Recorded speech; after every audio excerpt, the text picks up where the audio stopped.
प्रतिदिनाची सुरुवात शंभ महादेवाच्या नामस्मरणाने करावी. तदनंतर पुढील कार्यास सुरुवात करावी. म्हणूनच हे माझ्या भोळ्या शंकरा, तुझ्यासाठी या कुटुंबाच्या जन्मातून शब्द बाहेर निघताय. सर्पहारं प्रतिगरुडं, गंगाधारं महादेव, वक्रं वरदं नित्यं, वन्दे शम्भो उमापतिं, वन्दे शम्भो उमापतिं, वन्दे शम्भो उमापतिं. हे माझा सर्पहार धारण केलेल्या शंभो महादेवा, गंगा धारण केलेल्या माझ्या भोळ्या शंकरा, भक्तांना वरदान देणाऱ्या माझ्या उमापती गगरा, खरंच तुझ्या नामस्मरणानं मला दिसून यावं.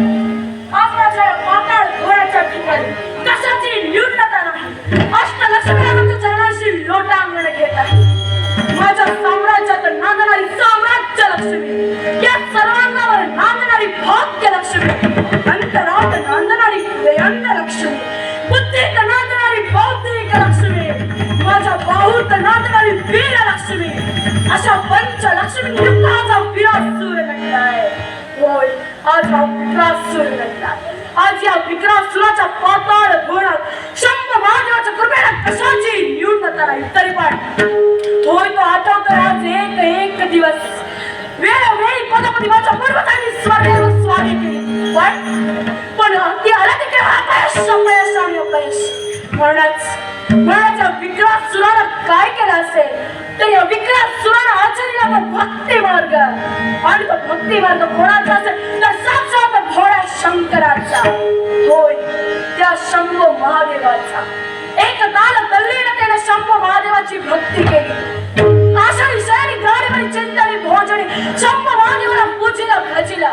साक्षात शंभो महादेवाला मूर्तिमंत स्वरूपात प्रकट करून घेतलं. आणि या विक्रासुरानं काय केलं असेल आणि या विक्रासुरानं आपल्या भक्तीच्या जोरावर विक्रासुराकडून घेतलं अमरत्वाचं वरदान. होय होय, अमरत्वाचं वरदान.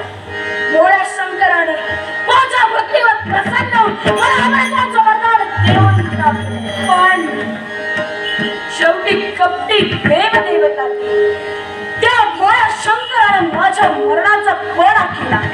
आणि तो कोड कसा असेल तर ज्यावेळेस मृत्यू लोकातील मर्त मानवांना माझ्याकडून हानी पोहोचेल एवढंच नव्हे तर आदिमायेच्या भक्तांचा माझ्या हस्ते छळ होईल. त्याच वेळेस आदिमायेच्या मूर्तिमंत स्वरूपाकडून या विक्रासुराचा शेवट कान.